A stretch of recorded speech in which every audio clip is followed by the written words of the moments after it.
నమస్తే, welcome to Abhinav Bharat. 26 ఏళ్ల కుర్రాడు ఢాకా విశ్వవిద్యాలయంలో సోషియాలజీ చదువుకుంటున్నాడు. కొంతమంది తోటి విద్యార్థులతో కలిసి రిజర్వేషన్లకు వ్యతిరేకంగా అతను ఒక ఆందోళన నిర్వహించాడు. తనతో పాటు అనేక మంది విద్యార్థుల్ని పోలీసులు అరెస్టు చేశారు. ఆ కుర్రాడిని స్పృహ తప్పిపోయేలా హింసించారు. ఆ తర్వాత రోడ్డు మీదకు విసిరేశారు. అయినా అతడు వెనుకడుగు వేయలేదు. దేశ జాతీయ పతాకాన్ని తలకు చుట్టుకున్న ఆ కుర్రాన్ని అప్పుడే దేశమంతా చూసింది. ఆ తర్వాత ఆందోళన ఉధృతమైంది. అదొక దావానంలా ప్రభుత్వాన్ని చుట్టేసింది. అన్ని వైపుల నుంచి తన పోరాటానికి మద్దతు కూడగట్టుకోవడంతో ఆ కుర్రాడు పక్కా ప్రణాళిక వేసుకొని సక్సెస్ అయ్యాడు. ఆందోళన దేశవ్యాప్త ఉద్యమంగా మారింది. ప్రభుత్వం ఆ విద్యార్థుల్ని ఏకంగా ఉగ్రవాదులతో పోల్చింది. ఈ పోరాటంలో దాదాపు 300 మంది విద్యార్థులు చనిపోయారు. దీంతో ఏకంగా దేశ ప్రధాని తన పదవికి రాజీనామా చేసి దేశం వదిలిపెట్టి వెళ్లిపోవాల్సి వచ్చింది. ఇది ప్రపంచాన్ని కుదిపేస్తున్న బంగ్లాదేశ్ కథ.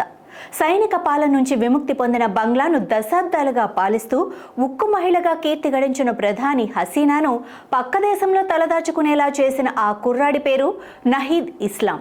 బంగ్లాదేశ్లో అమలవుతున్న స్వతంత్ర సమరయోధుల 30% రిజర్వేషన్లను వ్యతిరేకిస్తూ రిజర్వేషన్ల వ్యవస్థలోనే సంస్కరణలు తీసుకురావాలని ఉద్యమాన్ని ముందుండి నడిపించాడు.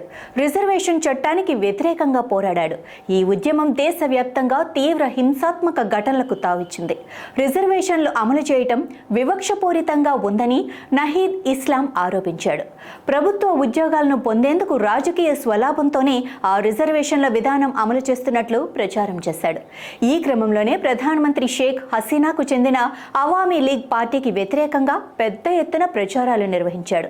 ఆ ఉద్యమమే ఇప్పుడు ఆమెను దేశం వదిలి వెళ్లిపోయేలా చేసింది. అతను ప్రస్తుతం స్టూడెంట్ లీడర్గానే కాకుండా మానవ హక్కుల కార్యకర్తగానూ పనిచేస్తున్నాడు.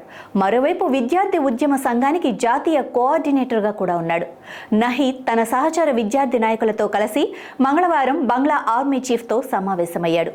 అతను కానీ అతని తోటి విద్యార్థులు కానీ కోరుకుంటున్నది అక్కడ సైనిక పాలన రావాలనో మరొకరు ప్రభుత్వాన్ని నడపాలనో కాదు. నోబెల్ గ్రహీత మహ్మద్ యూనిఫ్ చీఫ్ అడ్వైజర్గా ప్రభుత్వం ఏర్పడాలన్నది వారి డిమాండ్. విద్యార్థి ఉద్యమం ఆమోదం లేని ఏ ప్రభుత్వాన్ని ఒప్పుకోబోమని నహీద్ ఇస్లాం ఒక పోస్ట్లో పేర్కొన్నాడు. బంగ్లా భవిష్యత్ ఎలా మారనుందో చూడాలి. నాయకులారా, మీ పనితనం మీ అధినాయకులకు తెలియజేయాలనుకుంటున్నారు. ప్రజలారా, మీ సమస్యలను మీ నాయకులకు తెలియజేయాలనుకుంటున్నారు. ప్రజా సమస్యల పరిష్కార వేదిక మీ అభినవ్ భారత్.